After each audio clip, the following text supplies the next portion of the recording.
வணக்கம். Poster service வழங்கும் தமிழ்நாடு 360க்கு உங்களை வரவேற்பது நான் ராஜலட்சுமி கார்த்திக். தமிழகத்தில் உள்ள அனைத்து மாவட்ட நிகழ்வுகளையும் விரிவாக பார்ப்பதற்கு முன் தலைப்புச் செய்திகளை பார்க்கலாம். குப்பை தொட்டி போல் மாறிய பல்லடம் அரசு மருத்துவமனை வளாகம். துர்நாற்றம் வீசுவதால் நோயாளிகள் கடும் அவதி.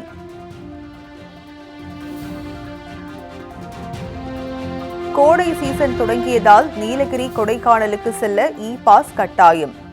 இன்று முதல் ஜூன் 30ஆம் தேதி வரை இ-பாஸ் உள்ள வாகனங்களுக்கு மட்டுமே அனுமதி.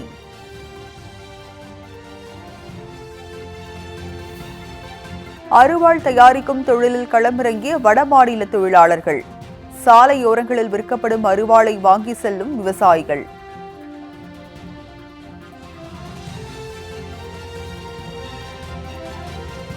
செங்கம் பகுதியில் 17 ஆண்டுகளாக திறக்கப்படாத இறைச்சி கூடம். வியாபாரிகள் திறந்த வெளியில் இறைச்சி விற்கும் அவலம்.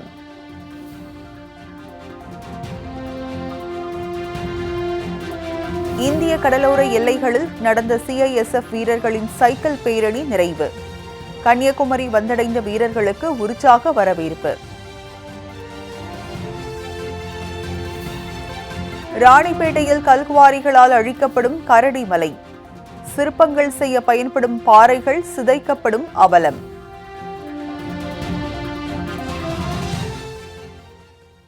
இனி செய்திகளை விரிவாக பார்க்கலாம். பல்லடம் அரசு மருத்துவமனை வளாகத்தில் குப்பைகள் குவிந்து கிடப்பதால் சுகாதார சீர்கேடு ஏற்படும் அபாயம் உருவாகியுள்ளது. திருப்பூர் மாவட்டம் பல்லடம் நகரின் மையப்பகுதியில் அரசு தாலுகா மருத்துவமனை அமைந்துள்ளது. இந்த மருத்துவமனையில் நாள்தோறும் 100க்கும் மேற்பட்ட உள் மற்றும் வெளி நோயாளிகள் சிகிச்சை பெற்று வருகின்றனர். இந்நிலையில் மருத்துவமனையில் உள்ள அவசர சிகிச்சை பிரிவு, குழந்தைகள் வார்டு, பெண்கள் வார்டு உள்ளிட்ட இடங்களில் குப்பைகள் தொடர்ந்து கொட்டப்படுகிறது. குப்பைகள் பல நாட்களாக தேங்கி இருப்பதால் மருத்துவமனை வளாகத்தில் கடும் துர்நாற்றம் வீசுவதாக கூறப்படுகிறது. எனவே குப்பைகளை அகற்ற உரிய நடவடிக்கை எடுக்குமாறு பல்லடம் நகராட்சிக்கு நோயாளிகளும் அப்பகுதி மக்களும் கோரிக்கை விடுத்துள்ளனர். கோடை சீசன் தொடங்கியதால் நீலகிரிக்கு செல்ல இன்று முதல் இ-பாஸ் கட்டாயம் என்று மாவட்ட நிர்வாகம் அறிவித்துள்ளது. மலைகளின் அரசி என்று அழைக்கப்படும் உதகைக்கு நாள்தோறும் ஆயிரக்கணக்கான சுற்றுலா பயணிகள் வருகை புரிகின்றனர். குறிப்பாக கோடை சீசனான ஏப்ரல், மே மாதங்களில் லட்சக்கணக்கான சுற்றுலா பயணிகள் வருவது வழக்கம். சுற்றுலா பயணிகள் அதிக அளவில் வருவதால் கடுமையான போக்குவரத்து நெரிசல் ஏற்படுகிறது.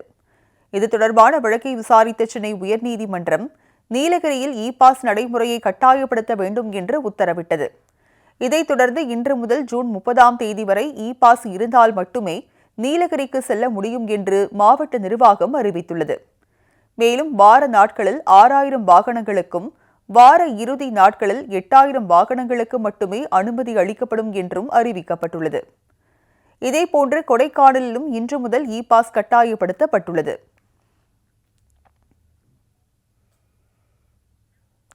சிவகங்கையில் வடமாநில தொழிலாளர்கள் அருவாள் தயாரிக்கும் தொழிலிலும் ஈடுபட்டு வருவது அனைவரது கவனத்தையும் ஈர்த்து வருகிறது.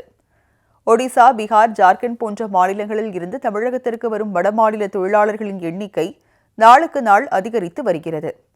இவ்வாறு புலம்பெயர்ந்து வரும் தொழிலாளர்கள் ஹோட்டல், கட்டுமான வேலை, மெட்ரோ ரயில் பணிகள் உள்ளிட்ட வேலைகளை செய்து வருகின்றனர்.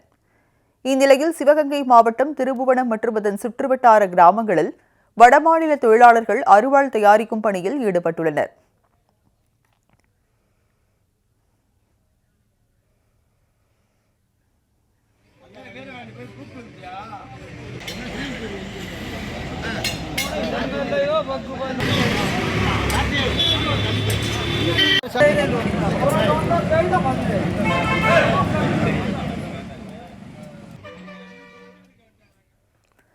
விறகு மற்றும் இறைச்சி வெட்டும் அருவாள், கதிர் அருவாள், மண்வெட்டி போன்றவற்றை வடமாநில தொழிலாளர்கள் தொடர்ந்து தயாரித்து சாலையோரங்களில் விற்பனை செய்து வருகின்றனர்.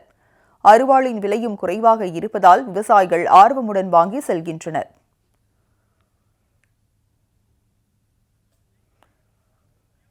திண்டுக்கல் மாநகராட்சி அலுவலகத்திலேயே குடிநீர், கழிவறை போன்ற அடிப்படை வசதிகள் இல்லை என புகார் எழுந்துள்ளது. நகராட்சியாக இருந்த திண்டுக்கல் 2016ஆம் ஆண்டு மாநகராட்சியாக தரம் உயர்த்தப்பட்டது. மாநகராட்சியாக மாற்றப்பட்டு 10 ஆண்டுகள் நிறைவடைந்துள்ள நிலையில் தற்போது வரை வார்டுகள் விரிவாக்கம் செய்யப்படவில்லை என கூறப்படுகிறது. வரி செலுத்தியும் மாநகராட்சி நிர்வாகம் தேவையான அடிப்படை வசதிகளை செய்து தரவில்லை என பொதுமக்கள் குற்றம் சாட்டி வருகின்றனர். இந்நிலையில் திண்டுக்கல் மாநகராட்சி அலுவலகத்தில் குடிநீர் இல்லாததால் பொதுமக்கள் விலை கொடுத்து பாட்டில் குடிநீரை வாங்கி அருந்துகின்றனர். மேலும் மாநகராட்சி அலுவலகத்தில் உள்ள கழிப்பறையும் சேதமடைந்து பயன்படுத்த முடியாத நிலையில் காணப்படுகிறது. வரி வசூல் செய்வதில் மட்டும் கவனம் செலுத்தாமல் இனியாவது மாநகராட்சி அலுவலகத்திலும் வார்டுகளிலும் அடிப்படை வசதிகளை செய்து தருமாறு திண்டுக்கல் நகராட்சிக்கு பொதுமக்களும் சமூக ஆர்வலர்களும் வலியுறுத்தி உள்ளனர்.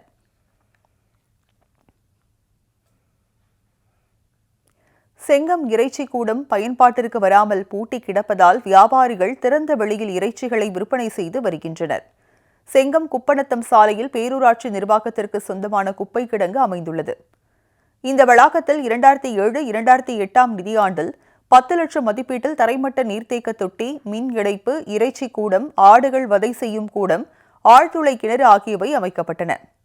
கட்டுமான பணிகள் நிறைவடைந்து 17 ஆண்டுகள் நிறைவடைந்துள்ள நிலையில் இறைச்சி கூடம் இதுவரை பொதுமக்கள் பயன்பாட்டிற்கு வரவில்லை.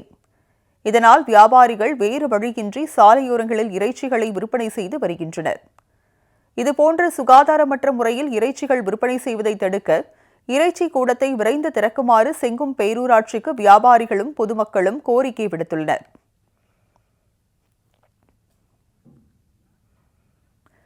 இந்திய கடற்கரை ஓரங்களில் நடந்த CISF வீரர்களின் சைக்கிள் பேரணி கன்னியாகுமரியில் நிறைவடைந்தது. கடல்வழி தீவிரவாத ஊடுருவல் தொடர்பாக விழிப்புணர்வு ஏற்படுத்தும் விதமாக மத்திய தொழில் பாதுகாப்பு படை சார்பில் விழிப்புணர்வு சைக்கிள் பேரணி நடத்தப்பட்டது. கடந்த 7ஆம் தேதி மேற்குவங்கம் மற்றும் குஜராத்தில் தொடங்கிய இப்பேரணியில் 8 பெண்கள் உட்பட 125 CISF வீரர்கள் கலந்து கொண்டனர். வங்கக்கடல் மற்றும் அரபிக்கடல் ஓரம் அமைந்துள்ள மாநிலங்கள் வழியாக பயணித்த இப்பேரணி நேற்று கன்னியாகுமரியை வந்தடைந்தது. இதைத் தொடர்ந்து வெற்றிகரமாக பயணத்தை நிறைவு செய்த CISF வீரர்களுக்கு பொதுமக்கள் உற்சாக வரவேற்பு அளித்தனர்.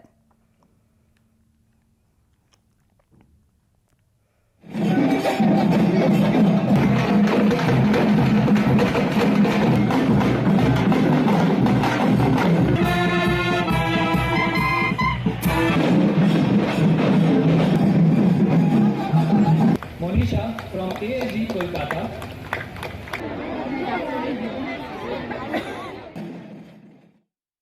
கீழ்பெண்ணாத்தூர் அருகே உள்ள குளத்தில் பாசி படர்ந்துள்ளதால் குளத்து நீரை பொதுமக்கள் மற்றும் கால்நடைகள் பயன்படுத்த முடியாத நிலை ஏற்பட்டுள்ளது. திருவண்ணாமலை மாவட்டம் கீழ்பெண்ணாத்தூர் அடுத்த தளவாய்குளம் கால்நடை வாரச்சந்தை அருகே குளம் ஒன்று அமைந்துள்ளது. இங்கு வாரந்தோறும் நடைபெறும் கால்நடை சந்தைக்கு கொண்டுவரப்படும் ஆடு, மாடு, கோழிகள் இந்த குளத்தில் நீர் அருந்துவது வழக்கம். அத்துடன் கால்நடைகளை விற்கவும் வாங்கவும் வரும் மக்கள் இந்த குளத்து நீரை கை கால்களை கழுவ பயன்படுத்தி வந்தனர்.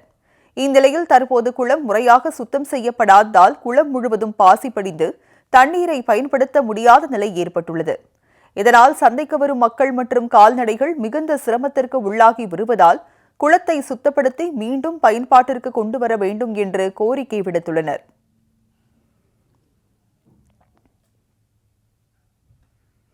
மறைமலை நகர் அருகே தேசிய நெடுஞ்சாலையில் எலும்பு கூடாக காட்சியளிக்கும் மின்கம்பங்களால் வாகன ஓட்டிகள் மற்றும் பொதுமக்கள் அச்சமடைந்துள்ளனர். செங்கல்பட்டு மாவட்டம் சிங்கப்பெருமாள் கோவில் மறைமலை நகர் இடையே சென்னை தேசிய நெடுஞ்சாலையில் ஏராளமான மின்கம்பங்கள் உள்ளன. இவற்றில் 10க்கும் மேற்பட்ட மின்கம்பங்கள் மிகவும் பழுதடைந்து சிமெண்ட் பூச்சிகள் உதிர்ந்து எலும்பு கூடுகளாக காட்சியளிக்கின்றன.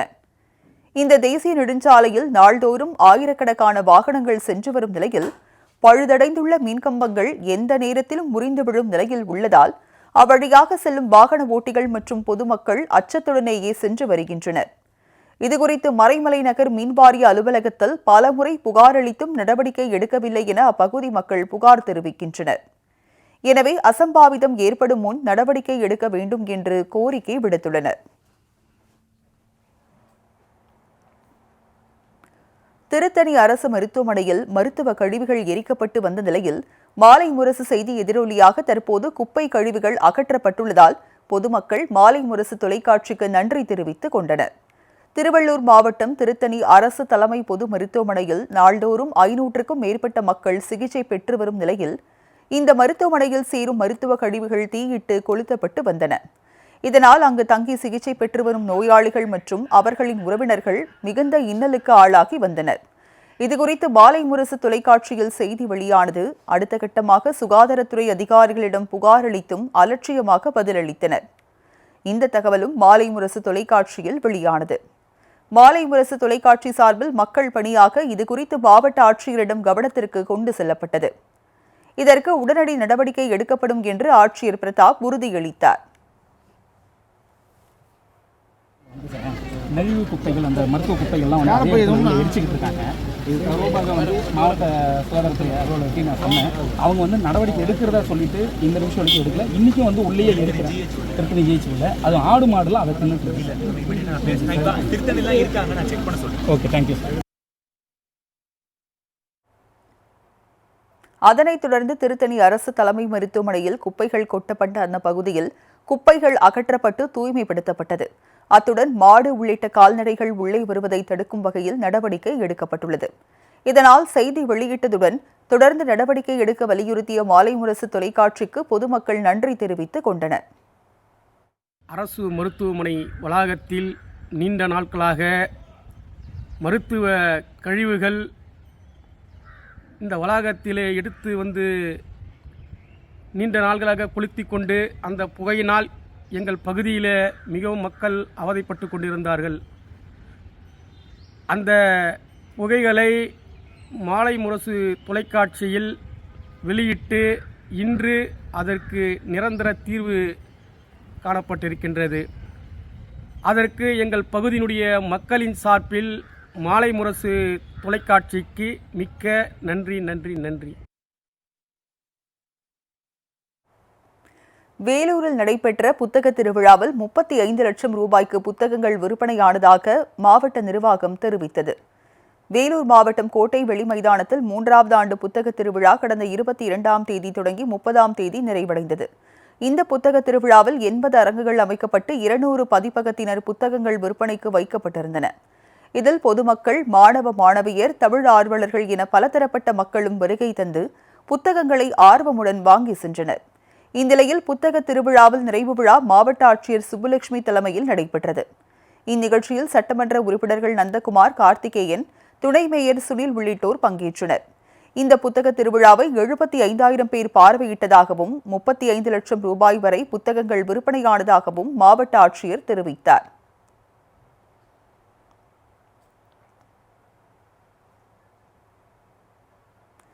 போஸ்டர் செட்கீஸின் தமிழ்நாடு 360யில் அடுத்து வருவது உங்கள் ஊர் நிகழ்வுகளை விரைவாக வழங்கும் உள்ளூர் எக்ஸ்பிரஸ்.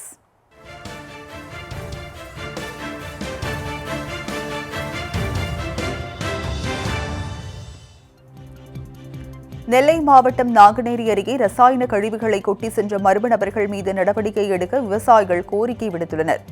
எடுப்பல் செல்லும் சாலையில் கடந்த சில நாட்களாகவே மர்ம நபர்கள் தொழிற்சாலை ரசாயன கழிவுகளை கொட்டி செல்வதாகவும், இதனால் பாசன கால்வாய் வழியாக குளத்தின் நீரில் கலப்பதால் விளைநிலங்கள் அழியும் அபாய நிலையில் உள்ளதாகவும் வேதனை தெரிவிக்கும் விவசாயிகள் மாவட்ட நிர்வாகம் இதுகுறித்து நடவடிக்கை எடுக்க வேண்டும் என்று கோரிக்கை விடுத்துள்ளனர்.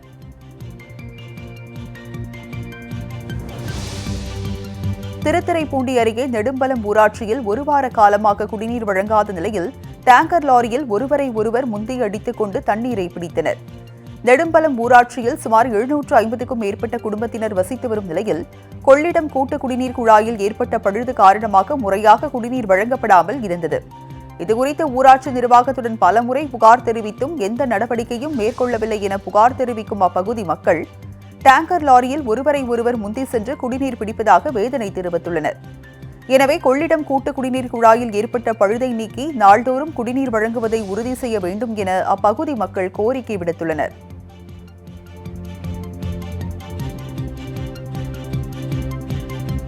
புதுக்கோட்டை மாவட்டம் அரிமளம் அருகே உள்ள முத்துமாரியம்மன் கோயிலில் பங்குனி திருவிழாவை முன்னிட்டு தேரோட்டம் வெகு விமர்சையாக நடைபெற்றது. பிரசித்தி பெற்ற இக்கோயிலில் பங்குனி திருவிழா கடந்த 16ஆம் தேதி பூச்செறிதல் விழாவுடன் தொடங்கியது. 9ஆம் நாள் விழாவை முன்னிட்டு முக்கிய நிகழ்வான தேரோட்டம் நடைபெற்றது.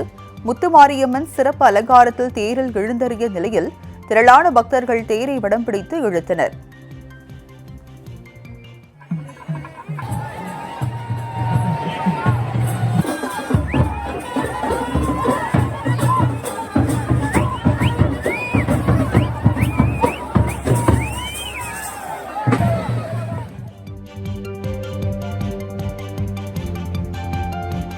நாகையில் கிராமிய கலை நிகழ்ச்சிகளுடன் நடந்த கலைச்சங்கம் விழா மக்களை வெகுவாக கவர்ந்தது. தமிழ்நாடு இயல் இசை நாடக மன்றம் மற்றும் தஞ்சை கலை பண்பாட்டு இயக்கம் சார்பில் நாகை கடற்கரையில் கலைச்சங்கம் விழா நடத்தப்பட்டது. இதில் நாதஸ்வர கச்சேரியும் தஞ்சை கலைக்குழுவினரின் நாசிக் டோல் மேளம், கரகாட்டம், ஒயிலாட்டம், மயிலாட்டம் போன்ற கலை நிகழ்ச்சிகளை பொதுமக்கள் ஆர்வமுடன் கண்டுகளித்தனர்.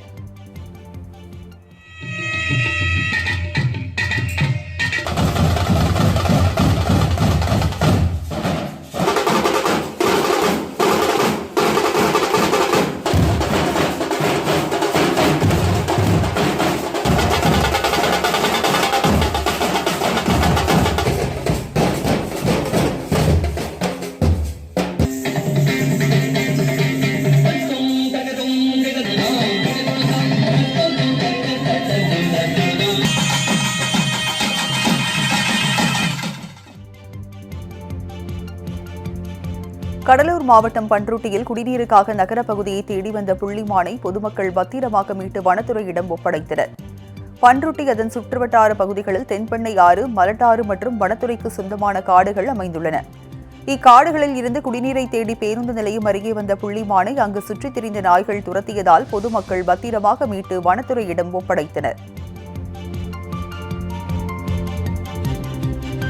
ஸ்ரீவில்லிபுத்தூரில் பழமை வாய்ந்த பெரிய மாரியம்மன் கோயில் தேரோட்டம் நடைபெற்றது. விருதுநகர் மாவட்டம் ஸ்ரீவில்லிபுத்தூர் பெரிய மாரியம்மன் கோயில் சுமார் 300 ஆண்டுகள் பழமை வாய்ந்தது ஆகும். இக்கோயிலின் பூக்குடி திருவிழா கடந்த 18ஆம் தேதி கொடியேற்றத்துடன் துவங்கியது.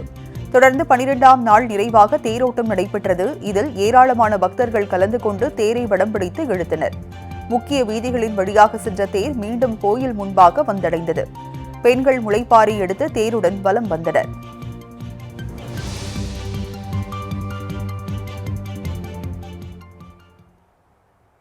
போஸ்டர் செட்கிஸ் வழங்கும் தமிழ்நாடு 360யில் மாவட்டங்களில் நடந்த விளையாட்டு செய்திகளை வழங்க வருகிறது விளையாட்டுக் களம்.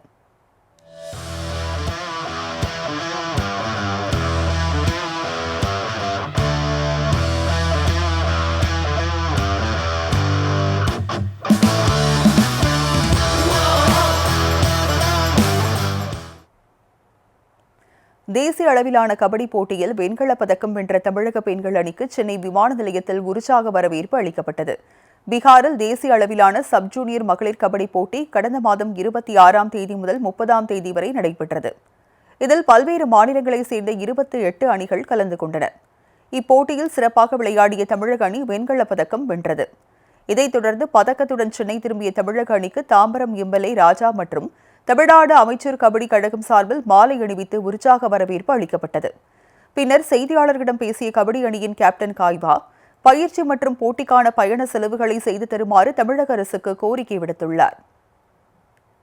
கேம்பில் கொடுத்த ப்ராக்டிஸ் எங்கள் டீமை நல்லா ஸ்ட்ராங் பண்ணி ஸ்டடி பண்ணி எடுத்துகிட்டு வந்தது. மேட்ச்சில் எல்லா டீம் பிளேயர்ஸுமே நல்லா ஒரே மைண்ட் செட்டில் ஒன்றா விளையாடணும்.